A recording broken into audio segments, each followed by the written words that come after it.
If you got a 120-pound dog that you taught to attack people, but you can't make him sit, that's a problem for me. That means that you have a liability on your hands. And if you're breeding and training liabilities, that means that you are not being an ethical trainer. Because for me, if I'm going to train a dog that is 125 pounds, 130 pounds, probably bigger than the little chick that owns the dog, if I'm going to train this dog to be a monster, the first thing I need to do is make sure she can control this damn monster, or he can control this monster. Because if they cannot control this monster, we do not have a trained, a social, level-headed working dog. We have a liability. We have a loose cannon on our hands. And that's what I'm seeing a lot of in the Presa industry, in the Presa community, with a bunch of loose cannon that people are celebrating like this is the best thing in the world. And all I'm seeing is a bunch of uncontrolled monsters running around waiting to maul people.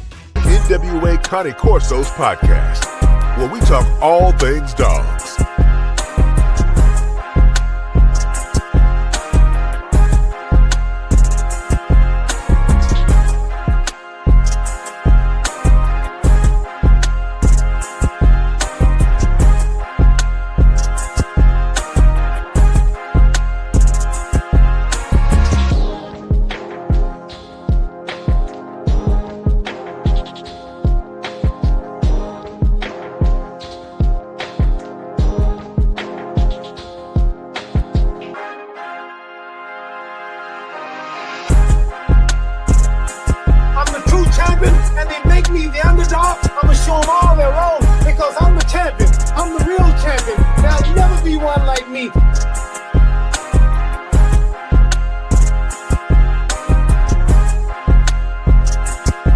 All right, everybody, welcome back to the show, the NWA Connie Corso podcast, where we talk everything dogs with people from all over the doggone world.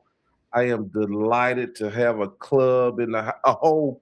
I ain't never did no podcast this big, but today we got the American Presa Canario Association in the house. I'm going to start out. Well, first off, welcome. I'm going to start off with VQK9, which is Mr. David Anderson. How are you doing, sir? And I'm going to let you introduce everybody and all that good stuff. And yourself. All right. Thank you very much. Thank you very much for having us on the show. My name's David Anderson. I'm the president of the American Presa Canario Association.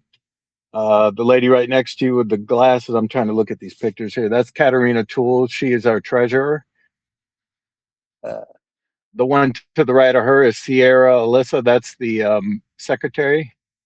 Is that Jordan next underneath that? I can't see these pictures. Yeah. So that's Jordan Nathaniel. She's the director of events for the APCA. And then we have Brett Hayes. He's the vice president of the APCA. Is that everybody there? And we also have Otto Sturm, he's director of working. He didn't make it today. And then Cash Bullies, he's the director of committees. He hasn't made it yet. So yeah, that's our entire team. Cool. Welcome everybody. Katarina's been on here before, actually. Yeah. So yeah, man, we're glad to have y'all. Y'all are a new group. I know, David, I know how much you are focused on bringing the Presa Canario community something positive, bringing the community together and everything. So what is the mission statement of the group? Basically, what we want to do is we want to provide a place. I feel like, and I'm sure this is in every breed, but I can only speak about the Presa Canario. There's a lot of gatekeeping. There's a lot of clits, there's a lot of gatekeeping and stuff. And we want to provide a place where everybody can come together. If you love your dog and you do something with your dog, we love you. This isn't going to be the working side versus the show side and the health people, that get after everybody. We want everybody here to have a home. And, I think that has kind of been a problem in our community. And we're trying to bring awareness to the breed, through example.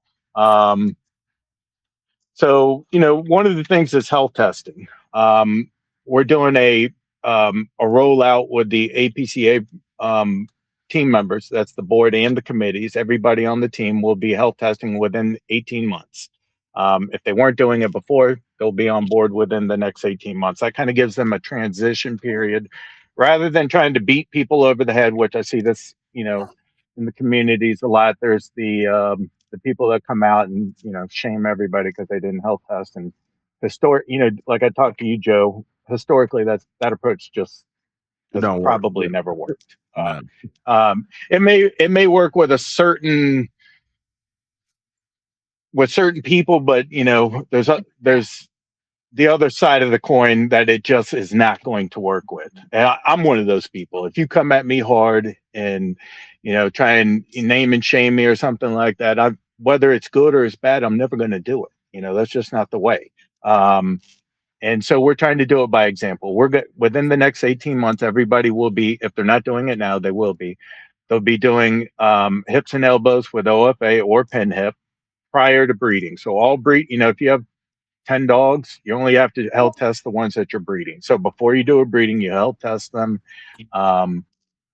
And we also require everybody to do an Embark on all breeding pairs. And it's not 100% about the breed identity. That's important, but what's the most important thing is the health issues and the color traits. Putting all the tools into a breeder's tool bag so that they make the right decisions and the right moves when they're doing it. Because there's a lot of people that have gone out there, like you have these recessive traits like DM or liver or blue or something that's unwanted, and you don't know it. You can't see it, so you don't know it. And then you do a breeding, and let's say that you take a recessive trait of liver to liver, another carrier of liver. Now you're producing liver, and everybody thinks that you're mixing. So by getting everybody to do the Embark, first of all, you have a better idea of what to expect. You also know that, like, if your dog carries copper toxitosis, that you don't want the other dog to also carry that, so you're not doubling up on bad traits. Just more informed, make better decisions, the breed moves forward. But so basically what we're trying to do is put as many tools in the toolbox for everybody so that they make the best decisions and they have better breedings, that the breed moves forward in a better way. Because there's all these new health issues that are coming up with Embark. It's starting to show that DM is a problem in our breed where we were told it was not. And different things like that. So by requiring this from us, we take the first step and we lead by example. And the thought process is that hopefully by us leading by example and showing the way, that we can get other people in a positive way, bring people to the table. Because at the end of the day, the goal is to get people to do better and want better. So we're doing that. We're also, a big thing that I've seen constantly in the Facebook groups is people rehoming dogs because they can't handle them. They didn't do obedience on it when it was a puppy, and it was cute and cuddly, and then all of a sudden it turned into a Presa, and they weren't ready to transition. So they didn't transition with the puppy. And I see all the time people jump on there, well, did you do obedience? And they say no. And as breeders, we know that they need to do obedience. And the customer sometimes will say that they're going to do obedience, but they don't. The reality of the situation is 99% of those issues could be solved by doing obedience from day one. So the APCA, it's with every puppy that a breeder from our team sells. If I sell a puppy, $300 come out of my pocket, comes out off the top immediately to pay for that puppy's training. And we're offering a 4-week online individual, person to person. It's not a group setting, it's individuals with cash bullies. And he's going to cover it all the way from crate training to sit down, stay, heel, environmentals, the whole 9 yards. And I believe that begins them out on the right step. So we're offering that. We're taking money right out of the equation because, a lot of times it's money for people. That may be the excuse of why they spent $5,000 on a puppy, but then, they couldn't transition to the next stage, which is obedience. So we're taking that out of the equation for them, paying for it out of our own pocket.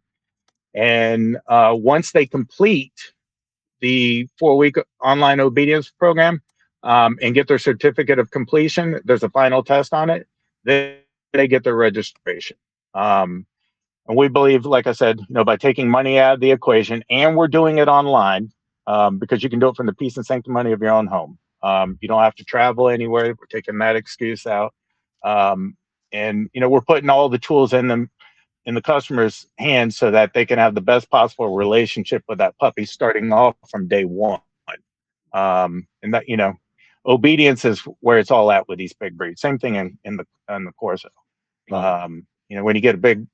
When you get dogs like this, this isn't a Labradoodle. This isn't a Shih Tzu. You got this breed because, it appealed to you. The power of this breed appealed to you. It looks like, the Corso and the Presa looks like no other to me. So there's with the look comes something in that package as well. And, we believe that obedience is the key to creating a successful working copacetic relationship where, they integrate with the family from day one and continue all the way through. And that begins, like I said, with, leadership and obedience. So Cool. Yeah. Were you going to say something? We're also opening up a UK chapter over in the UK because they don't even have a breed club over there. And I've talked to so many people over there that have wanted to have a breed club over there so that they have more knowledge and a direction to go. I mean, they're kind of running around willy-nilly with no direction. And so we've got Greta B. She's going to be the director of the UK chapter over there, and then Joshua Coro is going to be the assistant director of the UK chapter over there. And they're just going to help us out with getting that club started over there as well. Help us out with registration there with those dogs, and then setting up some events here coming up next year. Gotcha. Go. Yeah. So that's pretty unique. Everybody's going to be on board for the online training thing. I don't think I heard of anybody ever doing anything like that where the training come with the dog online. You know what I mean? Because once people do get home, they ain't going nowhere. They like, no, it's like going to the gym. You get home, you're not going to the gym. Right. Yeah. So that's pretty good. So as far as I know you're new, you're probably going to stage this thing out. Will any like events come later or what? Yeah, so what we're doing right now is, we just got the website up today. We're still, adding some stuff to it, but there's enough up there that we can get started. And then we're going to start working on doing our first event. And I think what we're talking about doing right now for our first thing is kind of like a meet and greet, where people can come out. Because, Joe, I don't know how it is in the Corso community, but I was the vice president for the UPPCC, and we had our first show in 20 years last year. And trying to get people to come out. I think there's they feel pressures. There's so many people that are in these groups that don't ever say anything. Just because the communities are kind of toxic. So what we're going to try to do is do something like on a low stress, just come as you are, maybe a barbecue or something like that. Bring your dog. Everybody loves to talk about their dogs and show their dogs and stuff like that. Come out, meet the community. Maybe we might try and get it done this year, and then start our events next year. We've already got the working side of it completed as far as like a temperament test, courage test, obedience 1, 2, and 3, etc. In the direction that we want to do with that. Cash Bullies, he's in charge of he put together all our working programs for the APCA, and he's super qualified. Both him and Otto Sturm are super qualified as far as working. Cash has got a PSA on La Riosa's Uno, which impresses is pretty impressive. And then Otto Sturm he's competed on a world level. He's competed over in the FCI World Trials. He's a level 3 decoy. I'm sorry, he's mentoring level 3 decoys right now. He's actually doing it free of charge. This is, everybody on our team is very passionate. There's 7 owners of the APCA. All of us are owners. We've all equally contributed money, towards this. This is something that we, strongly believe in, and based on what we've seen in the communities and different things, we believe that this was the right step to go in this direction, to try and bring people together, kind of unite the breed, share knowledge and information, and be a place where people can come for everything. Breeders, owners, if you have questions, Facebook is not always the best place to ask them, because it's there's just people waiting in the aisles just to jump up and down on you.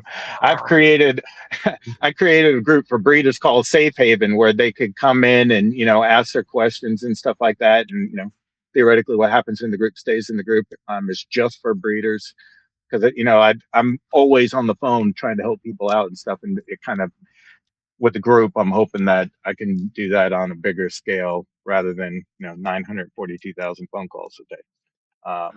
Right.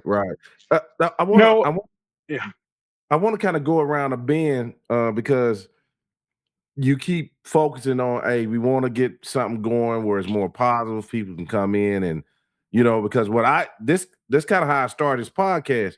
I know people will get berated for asking what people thought was stupid questions just because they just didn't know, or if they posted a letter, something like that. Sticking. Yeah, and people like, what your health testing there? They start going crazy. So I don't participate. You won't see me on any group. Still to this day, I don't go in the groups. I might be in there, but I don't hardly say anything. But Katarina, what are your thoughts? What are some of the things you're looking forward to and to fix and different things like that? Let's just go around the bend, Really just a community that comes together. Like he said, like you can't even ask like a simple question as so much as like if your dog's cowhocked or anything without them like picking you and your dog apart. It's really bad with the presses. Like, and there's certain specific people who just like, it's horrible because you can't even like have a pet and be proud of your pet without somebody being like, oh, your dog's too fat, or your dog's this, or that, and the head ain't right. And he's like, I'm not breeding it. It's just my pet. So why does it have to be perfect? Like, I just want to show off the thing that I love the most. So like, just like a community that comes together and like uplifts people versus tearing them down. Right. Sierra, what you think, man? So for me, it's been a community thing as well. When I first got involved in the breed, I noticed people weren't very helpful, weren't willing to kind of guide me in the right direction. I was back and forth on a couple breeds, ended up going with the Presa. I'm more on the working side of the breed, so I work my dogs quite a bit. With that, it has been a learning experience because it's not like working a Malinois or more of an on breed. So building up dogs over time, it's just been completely different. Sorry guys, there's firefighters all over my front yard right now. Anyway, yeah, I don't know. They're my neighbors, I guess. Anyway, yeah, but it's basically been a community thing, and with like being involved with the presses, it's been a lot of talking down on everybody. If you don't have the perfect dog, you don't work your dog this way, you don't work your dog at all, you're not involved with anything. So I think it's important that we bring everybody together on the same aspect, just to get everybody comfortable to come to ask questions and be able to reach out to other people, because I didn't have that at first. Yeah, another thing is if you show your dog, or if people show their dog, they bring down the working community. If you work your dog, you bring down the show community. It's a mess. Yeah, that's why it's really right. That's why I preach the total dog. Let's go for the total dog. But yeah, you're right. With same stuff in every community. Jordan, where you at? Yeah, so my whole take on everything and my goal is to create the most versatile Presa. So that I want to encourage people who have, they're new to the breed, they're new to the either new to the breed or new to the dog sport world in general to come and try all the things. So like they were talking about the show dogs bringing down the working dogs, that kind of thing. There's that divide. Well, when you can prove yourself in the ring and in the sport world too, then your dog is the ultimate, like you said, the total dog. So that's where I come in. I'm the director of events, and my goal is to target all of the people who have not been. Uh-oh. I think we lost you. She did. It keeps dropping her. Oh, okay. Yeah. So David, that's one thing we talked about offline is the climate of the breeds. Okay, Jordan, are you back? You can say something whenever you come in. But controversial things, both in our breeds, colors, you know what I mean, like that. And what are your thoughts on what did we do? Like, look, I mean, because I'm like this, we got the black and tan. It's controversies in our breed. And me, myself, man, I don't care what color dog you got. You know what I mean? I really don't. But sometimes we dive into where the colors come from. But what really matters in these situations? So, I don't think that you should be trying to perpetuate out of standard, but, like, I don't think you should be breeding for it. Like in my breed, heavy white is out of standard. I have two. But when I bred them, I was very careful how I bred them. I actually bred them both to the same bitch that's line bred and inbred. So I knew that there was no chance that she was going to throw white. And, every puppy came out to the standard. So I think that you can use a dog, there's no such thing as a perfect dog, first of all. Every dog has a fault, whether it's the color. And I think color, if you're looking at the scale of things on a dog, like structure, temperament, confidence, color's at the very bottom. I've proved it, 3 times now that color is the easiest thing to fix. It's a one-stop shop. You can fix it immediately, and then it's management from there on. As long as you're honest with your customers, like when I bred Otto, that's my big white one. That's also a liver, 100% outside the standard. When I bred him to, like I said, Reina de los Condenados, and she's line bred and inbred. Every puppy came out to the standard. However, every puppy was a carrier. And I was very honest with all my customers. I said, I just treated them like they were going to be breeders. I didn't ask them. I said, I'm going to assume that you're going to be a breeder. So I'm going to tell you this. This puppy is a carrier of liver. If you don't want to produce it, all you have to do is embark the other dog. As long as that dog is not a carrier, you won't produce it. So it's a very easy fix as far as that goes. I think as far as if you're looking at the scale of things, like I said, colors at the bottom. I would be much more worried about confidence, temperament, and structure.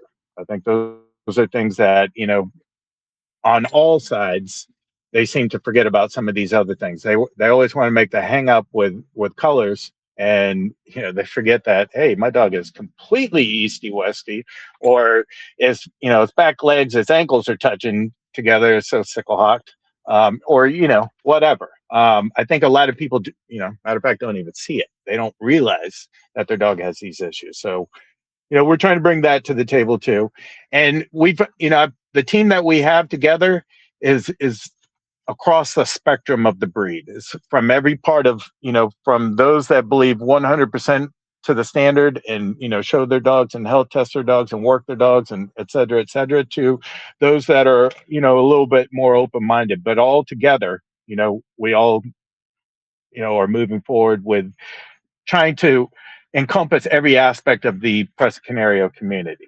I think a lot of these different organizations, they kind of pigeonhole themselves so far that only this is a Presa, and they exclude the rest of the breed. I mean, in our breed, unfortunately, there was never a purification process. They basically made it a breed overnight. So this is not an assembly line breed. We're not producing Dobermans where you can line up 100 Dobermans and pick a Doberman out 100 times. You could line up 100 Presas and there's variation there.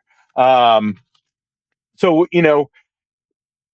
together, all of us, we have a little bit of everything, and we kind of encompass every aspect of this breed.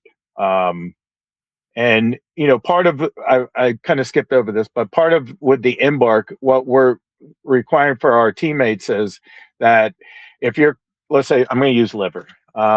If your dog is a carrier of liver, or even affected, let's say that is affected, you can breed it as long as the other dog is not affected or a carrier, okay? Because we don't want to perpetuate these things. So as long as two copies aren't going together, that's fine.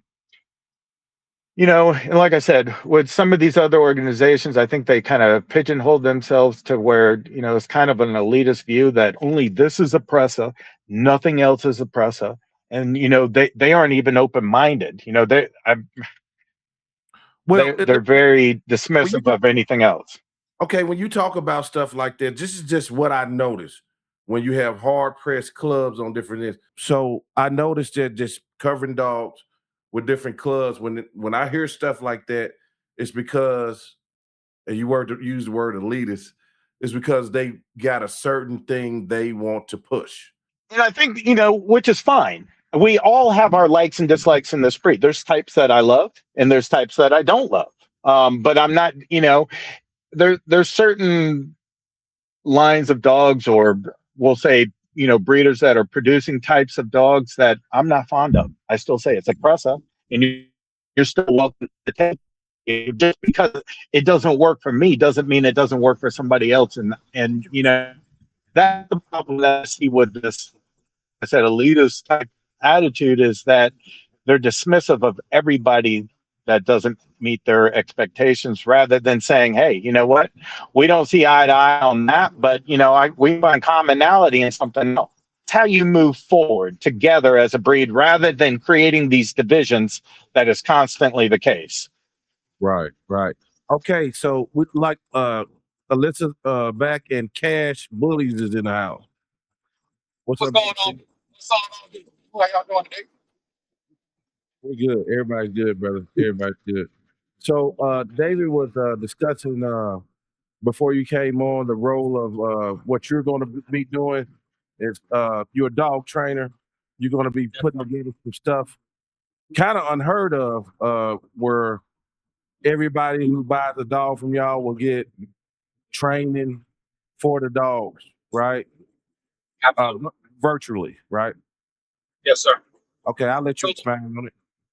What David did was he created a registry that no one, it's nothing like no one else has ever done. Like you said, he created a registry that every single one of the puppies that are sold in this registry, we're going to have them, the breeders, pay for these puppies to get trained for the owners. So to the owners, it is exactly free. It's free to them.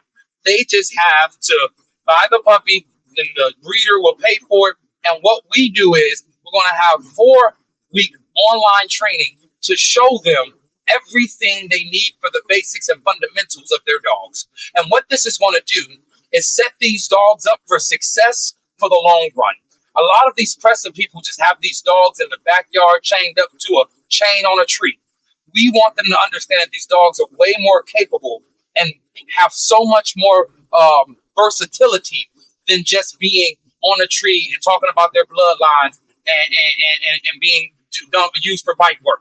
We can get obedience on these dogs. We can get titles on these dogs. We can use them for dual purposes. So I just think that this particular idea that I want to give David the credit for coming up with is a phenomenal idea. I'm just the trainer that's going to put the work behind it.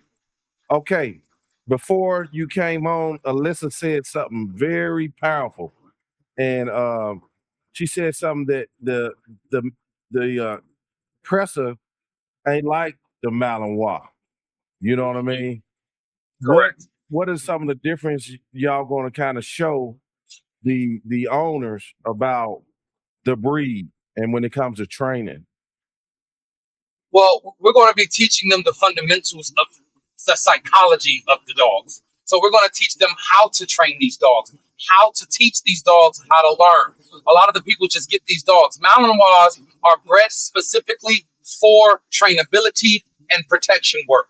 these dogs are not bred the same way as the Malinois is bred. So we know that a lot of people don't feel like these dogs have the capability to do a lot of the things that Malinois and other dogs like Dutch Shepherds and German Shepherds do. But I believe opposite. I have a personal Presa that I'm working towards his PSA 1 and already got a PDC on. So these dogs are highly capable. I'm working with 2 other guys who I'm helping them get their PDC and working towards doing protection sports with their dogs. So these dogs are capable. And I'm not saying that every single Presa that comes out can do that. No, that's not what I'm saying. Right. But what I am saying is that if we got more people that were willing to put the time and effort into their dogs, then we will see a change in the mentality towards the dogs.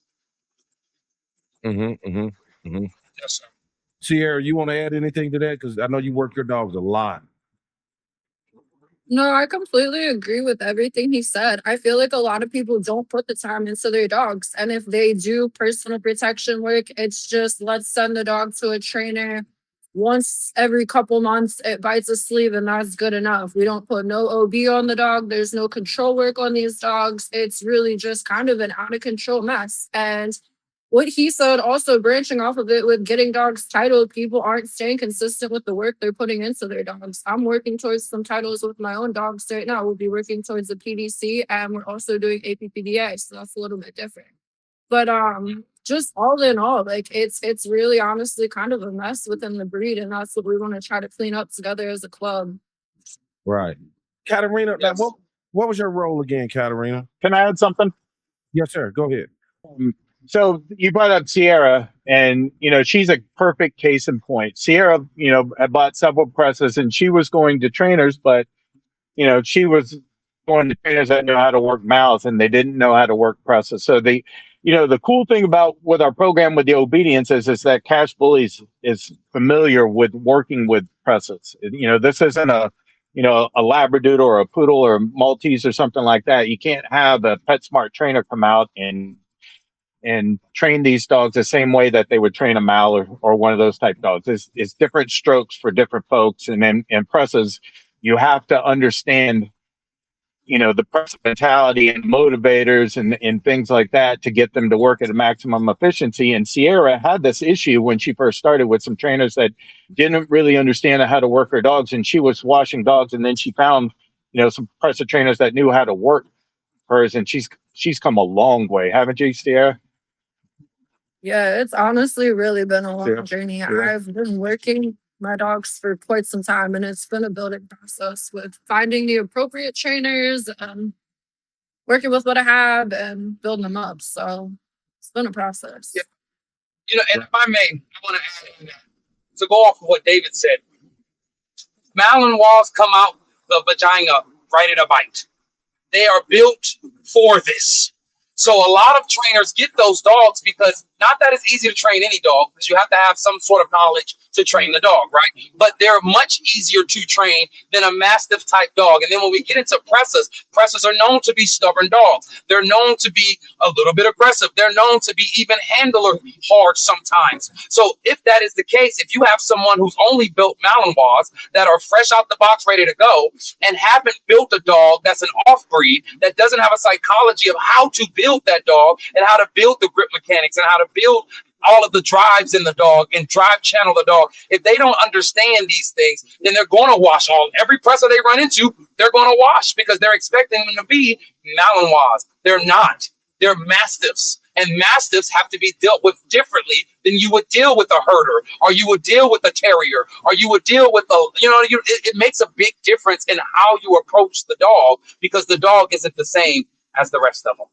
Everybody out there in the world, what they saying right now, write it down, put it in your phone, because it's a bunch of trainers out there now talking crazy about Mastiffs because they don't understand them. They can't train them. Like he said, they're going to usually have mild pit bulls, real up to beat, high drive dogs. So now I'm so glad y'all talked about that because that's very important. People don't understand the breeds that they so yeah. And on the flip side of that, protection isn't for everybody. So that's why by offering all of these other events and stuff, just because your dog doesn't want to do the protection work, you can still put in work in other venues. You can still put in other things. Presses are versatile. They're a very versatile, confident dog that you can literally put in almost any sport and they'll excel in it. Yeah. Every dog is not the same. Every dog is not just like us. I want to do this shit. You know what I mean? It's just like, you know what I mean? So, right. Yeah. I will say this, if I may.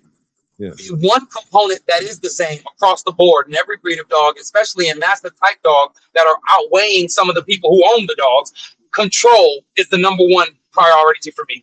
If you got a 120-pound dog that you taught to attack people, but you can't make him sit, that's a problem for me. That means that you have a liability on your hands. And if you're breeding and training liabilities, that means that you are not being an ethical trainer. Because for me, if I'm going to train a dog that is 125 pounds, 130 pounds, probably bigger than the little chick that owns the dog, if I'm going to train this dog to be a monster, the first thing I need to do is make sure she can control this damn monster, or he can control this monster. Because if they cannot control this monster, we do not have a trained, a social, level-headed working dog. We have a liability. We have a loose cannon on our hands. And that's what I'm seeing a lot of in the Presa industry, in the Presa community, with a bunch of loose cannon that people are celebrating like this is the best thing in the world. And all I'm seeing is a bunch of uncontrolled monsters running around waiting to maul people. That to me is not responsible ownership. That to me is not responsible handling. And that to me isn't a responsible community. We all need to come together with some kind of guideline as to what needs to be done with these dogs. And that's what this is doing. Stability. Yes, sir. Stability. Yeah. Sometimes it be mostly dudes. They be pumping up all this bravado and putting the dogs in a bad light. You know what I mean? Which we don't need. But Katarina, you been quiet back there. Come on, girl. Right. No, I'm just listening. They work their dogs. They know all about it. I'm scared to get into that field because I know. I seen your dogs. Your dogs got some size on them, but I seen one of them moving. You was running them by this. You was on one of them 4-wheelers, and that dog was getting down, boy. Like his gait. Right, yeah. So how important is it, even when a dog has size, for it to be functional? Very important. I mean, you have to make sure you give the right vitamins and keep them on the right diet to make sure like they grow and they're not messing up their joints in the process of growing. You can't pack on a bunch of pounds on your dog, and just to have the biggest dog, like you got to make sure like you're doing it the right way. Like, of course, these are big dogs in general, but yeah. Well, I think y'all doing a tremendous thing. I've never heard when David told me about. I said, dang, So where do you guys see the club in 5 years? hopefully being the biggest breed club. Mm-hmm. We're out for all the clubs. Yeah. 5 years, I see one setting the stage for the rest of the breed clubs and the rest of the Presa community to follow along and follow in our footsteps to do what we're doing. Because I think that David has the idea to set the stage to show the people what actual registries should be and how we should be helping the community in the way that we are. I think that they will follow along and follow suit. So in 5 years, I see that this being the biggest registry. I see more people working their dogs. I see more Presa owners ready and willing and motivated to compete, to learn obedience, to learn different avenues and revenues of different things to do with their dogs, whether it be weight pull, hang time, whether it be fast cat, or whatever the case, obedience and everything else. So I think this is going to be, like she said, the biggest registry, and I think this is going to set the stage for the rest of the registries to follow suit. And hopefully, like, get the bad reputation of Well, we don't absolutely. We don't want to be tour rats no more. We don't want to be associated. Yeah. Right. Well, heavy on the education piece too for the breed, because a lot of people keep getting their hands on this breed that don't need them. Yes. And that's heavy on the education piece, not just to deter people, but to teach them what they have and what they can do with it. Right. Yeah. David, what is it? I know we always want to focus in on being positive, but the number one thing said, man, what is the thing? Like, I mean, I got to get ahead of this right now. So, we got to change this. We got to change it as soon as possible. What is it?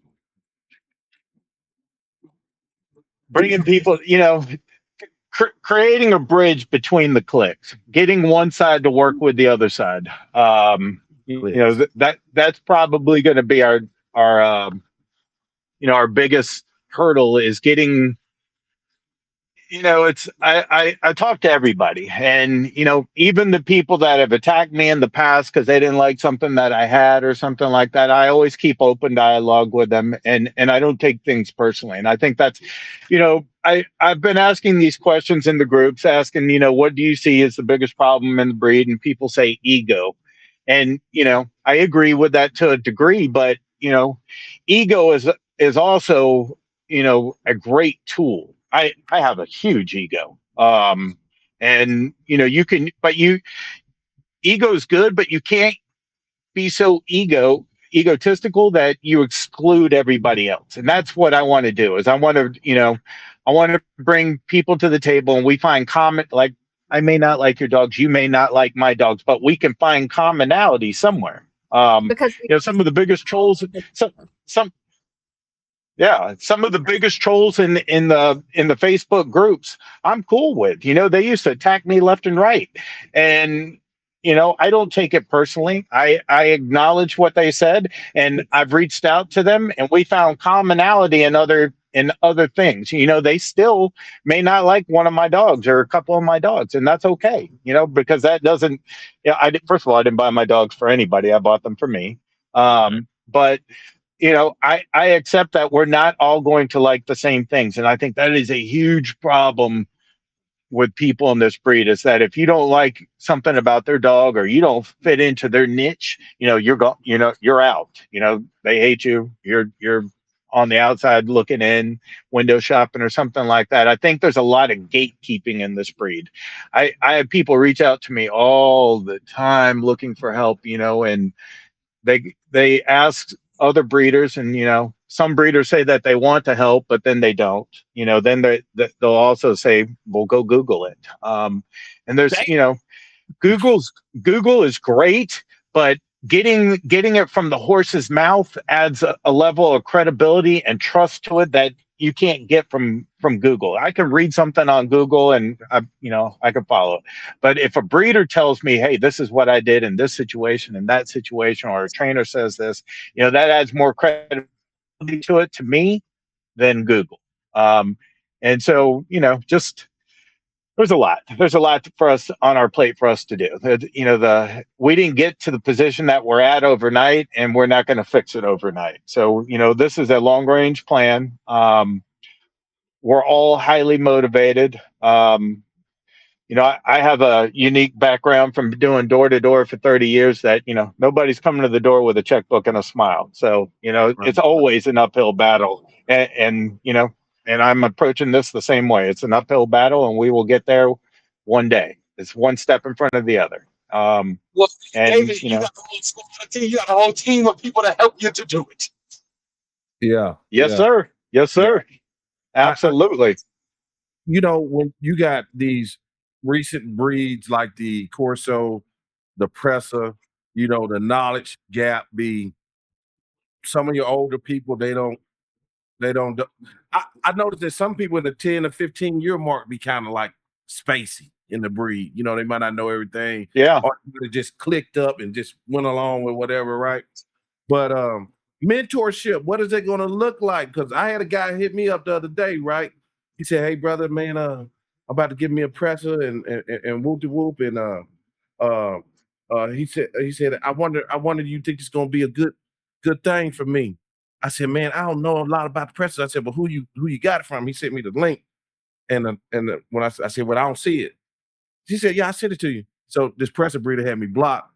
So I sent the guy to Rain and everything to help him and all this good stuff. But so what is mentorship going to look like? Like my thing, do I just send them to the group? Somebody hit me up, send them to one of y'all, because I noticed that that in a lot of breeds, especially y'all, it's starting to become more corporatized. Like, we're going to bring you in, and then you here with us. You know what I mean? So how's that going to look for y'all? Right. Yeah. I think first, the first state. Go ahead, Cash. Go ahead. Oh, I was just going to say, David's really nice. David's very nice. Yeah. David is really trying hard to bring people together under like a positive mindset. My job is to force feed all of these people obedience and make them do what they're supposed to do with their dogs. That's my job. So mentorship looks like a boot camp where I'm telling these people, you better do what you're supposed to be doing. That's kind of that's what my job is. Now, David's job is a little bit different. He's bringing together the community. He's doing it in a positive light where everybody gets along and everybody's a part of it. That ain't my stilo. My stilo is you do what you do and do what you're supposed to do, or it's gonna be a problem. You know what I'm saying? Like, so I want to force feed everybody obedience, because control to me is a non-negotiable. A trained dog is a fun dog. Yeah. Hey, you ain't never lied. Yes, You it ain't is. never lied. Yeah. So for me, I think like mentorship looks like, primarily honesty, being honest with these people and not telling them what they want to hear, but telling them the truth, explaining all the positives and the negatives of this breed, and getting people ready for the reality of what they're going to be coming into, not selling them some kind of pipe dream of, it's going to be so easy. So many people got into this breed during COVID thinking they were going to make $50,000 a litter, and that's not reality. That is not reality. And, and then trying to explain to people, say, hey, look, this isn't a turnkey operation. You have to work, you have to be out there doing stuff with your dogs. You got to clean them up every day. You got to post those dogs. People don't buy from people they don't know. You might have the best dog on the planet, but if you're not showing that dog and having a following and regularly doing stuff and posting pictures and videos or titles or whatever it is that, that are interesting, you're not going to be able to sell puppies. And, a lot of people don't realize that. And I see it happen in the groups all the time where, they start getting desperate. And I tell them, I say, calm down. Step back, start taking quality videos of your dog, spend some time, take 100 videos. You might find, 2 or 3 that work, but you have to invest that time of 100 videos. And, I personally like to show videos. Anybody can show a cool picture. I like to show videos because you can see the movement, and I put most of my videos, I put them in slow-mo so people can see what, structure and movement are supposed to look like. And, and like I said, being honest, and then kind of, while, like I said, ego is good, not letting your ego ruin the relationship with the people. They're sitting on their pedestal, and, matter of fact, after I did the UPPC show, I had a certain breeder reach out to me from another organization, and he told me that, all the people on our team were trash.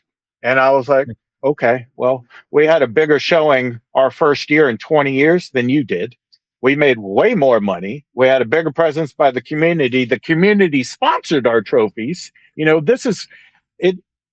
The gatekeeping, is probably one of the biggest things. And, trying to get people to actually want to help people without actually receiving something, we need to put the next generation of Presa breeders in play, so that the next generation is ready to go. We're here for X amount of time. And, I love this breed. It consumes my days. And I want everybody to be successful. And, like I said, I came from sales. I thrive on competition. I see a lot of the times that breeders don't want competition. They will try and cut you off at the leg, throw you underneath the bus, whether it's publicly or behind the scenes.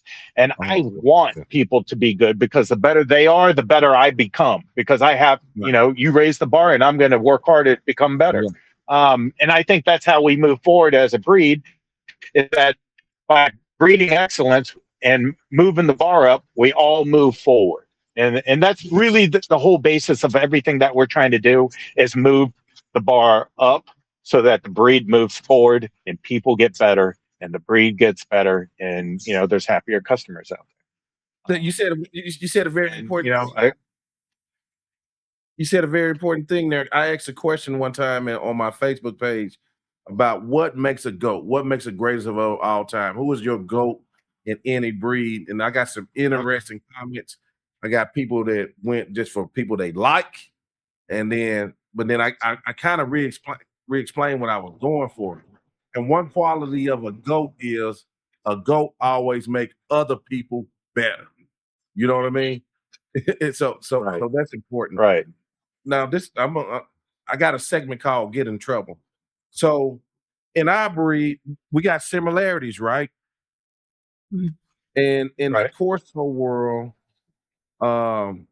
even though we have our tiffs and taffs, for the most part, if you have a question about the breed, I would say 75% to 80% will help you, no problem, even if they don't like you. What is your question?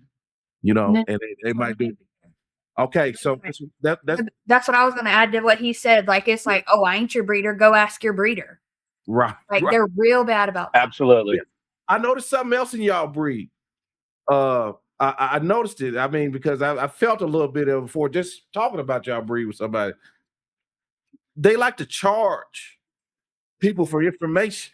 Yep. On a breed that's new, like the Presa and the Corso, we don't do that in the Corso. It needs too much help right now.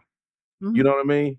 I don't know your thoughts about that, but I know a lot of the top guys in y'all breed feel like that's $200-$300 a month for my mentorship. Come on. You know what I mean? And I'm not sure what they know. Nothing. They probably don't know nothing. In the breed. They probably know as much as you about the breed, to be honest. Right.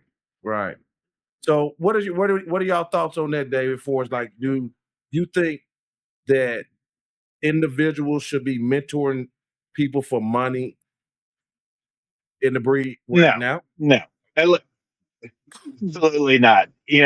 I think that as far as mentorship goes, that's varying perspectives on that, on as far as what their knowledge really is. But and I'm learning every single day, and I can learn from the most unlikely of places. I'm I try to be with this breed. I try to be a sponge, and I will learn from whoever and however I can. And I try to help everybody out. I definitely don't think you should be charging for it. Here's a situation. I'm not going to name this breeder, but I have a customer that bought a puppy from me, and originally her mentor. This is kind of this crazy situation with mentorship where they let the ego kind of override intelligence almost. This guy, he was my customer's mentor, and she had gone to him after the show, and she said, "What tips can you give me?" And he said, "Get rid of that piece of shit dog and buy from me." That's not what mentorship looks like. Mm-hmm. You know what happened? She left him immediately, came to me, bought a puppy from me, and that puppy became the 2-time certificate of merit winner in the AKC. He literally sent business straight to me because he's so full of himself that he thinks that his shit don't stink, and that's a major problem. We're all people. We're all learning. Nobody came into this, downloaded with every bit of information. The Presa is a walk. I began one place, and I have changed my mind many times since then.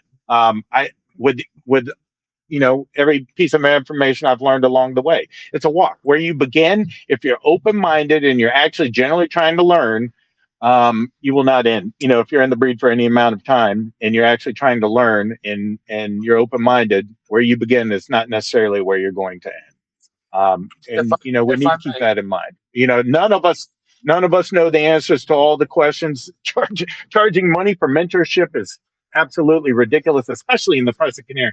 I could see maybe in German Shepherds or Dobermans, with those people that have 18 generations of dogs. That's something different. We're still in infancy stage, theoretically speaking, in this breed. And, as a breed, we're all over the place. So to actually even try to charge for mentorship would blow my mind. Damn. Right? The only thing that if you really want to help people, sure. Go ahead, Cash. I just wanted to say that mentorship is a fickle thing, and I'm gonna explain why. When I was coming up, trying to learn dog training and how to be a decoy for these dogs, and I wanted to be mentored, they did not give me this information. They made me work for it. I had to catch hundreds of dogs. I had to come to club every Sunday.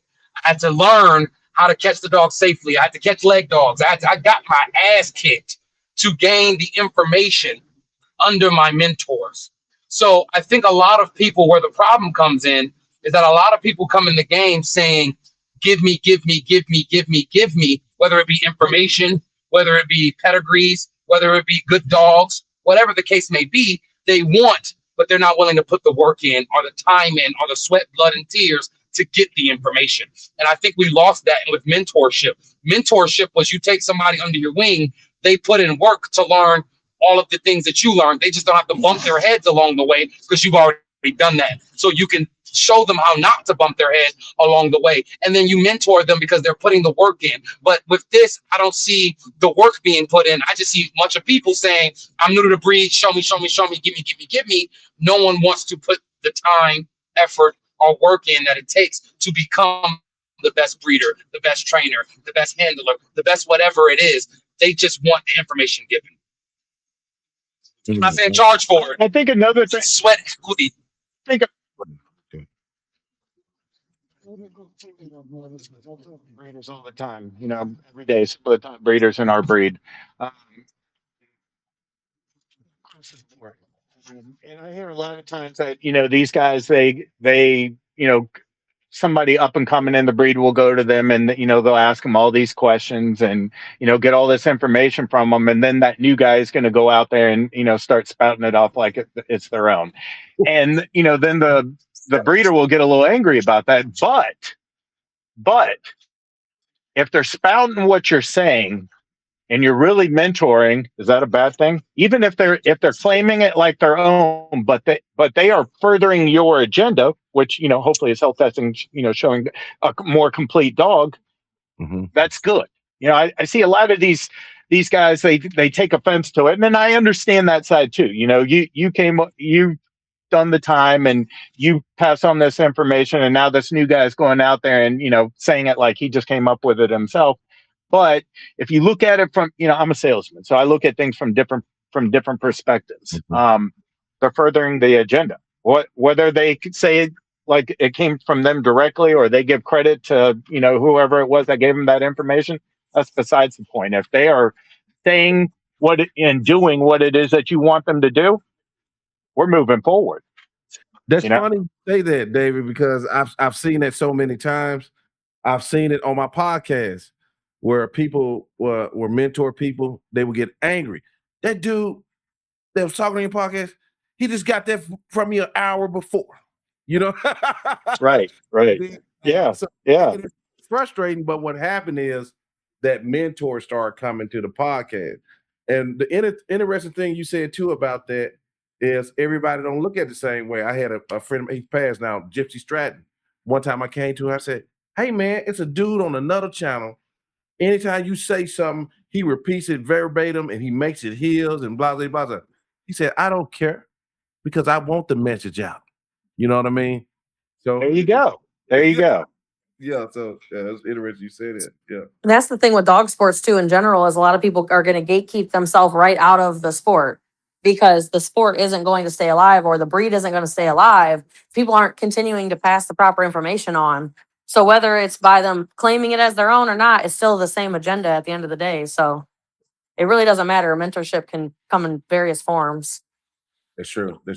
So I lied, right? I said I wasn't going to hardly say anything. So, hey guys, if it was something that we need to cover, David, that I might not ask or something y'all want to bring up, I mean, this is a good time. I'm sorry, I said I wasn't gonna say nothing, but I just got to talk. Oh, that's okay, man. That's okay. I think we kind of covered everything. Does anybody have anything to add, or did I forget something? Nope. I think that the only thing there is there to add is the fact that, like we said, we're about to change the game. This registry is going to change the game. This is a new age, new way of thinking.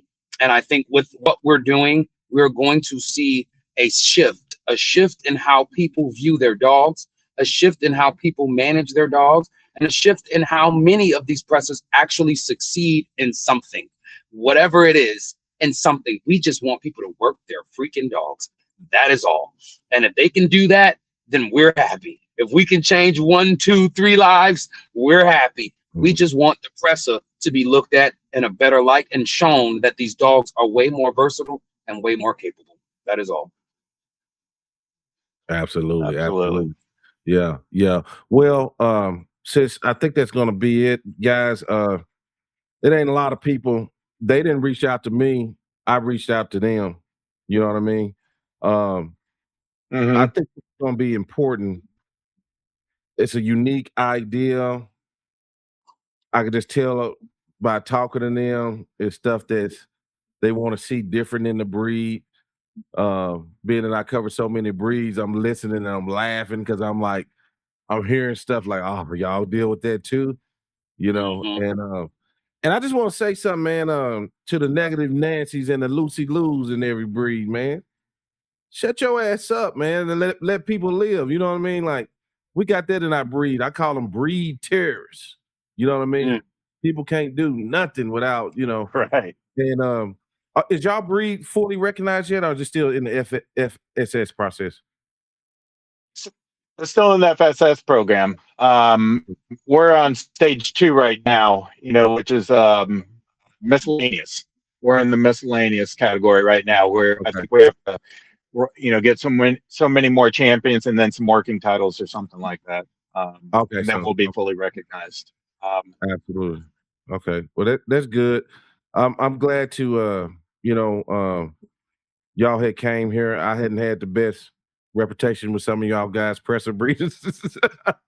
And sometimes I felt a little lost because I do a lot of talking to Mike Morales. I said, Mike, I don't think a lot of the presser breeders like me. I don't know if they under control about something. I said, because I try to open it up to everybody. So I'm so glad y'all came and you'll be a resource for people that watch my channel. Yeah. Hey, thank you very much, Joe, for having us on board. We appreciate it. Okay, y'all welcome back. Absolutely. Anytime. Now, if y'all having events, I want to know about them. I want to post about them.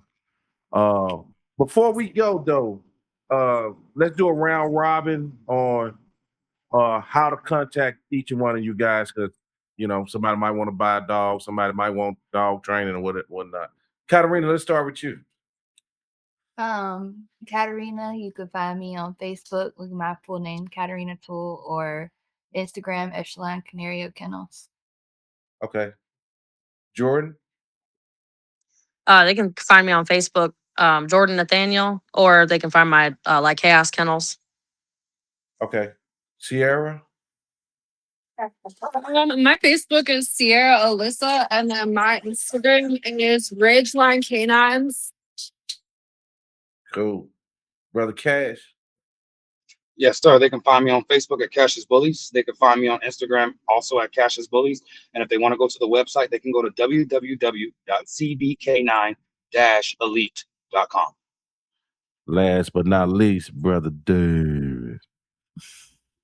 Yes, sir. So you can find me on Facebook at David Anderson or VQ the letter K and the number 9. You can view all my dogs on there. If you want to talk dogs, prices, puppies, anything like that, you're going to have to call me. I don't do anything with messages. I like to have a relationship with people and kind of get to know them. So you can call me at 770-709-1599. And we also just put up our website, I believe. We're still adding some things, but you can find our website on www.apcaclub.com. All right, guys. All right. That's it. Okay. All right. Much. Yeah, for sure. All right, guys, we out. Thanks for having us. Absolutely. Step into the realm of canine wisdom with our podcast, NWA Connie Corsos, where we interview dog men and women from around the globe. Discover their talents and insights on breeding, training, nutrition, and the rich history of dogs. Tune in to the most underrated yet influential dog podcast on social media. Your journey into the dog world starts here.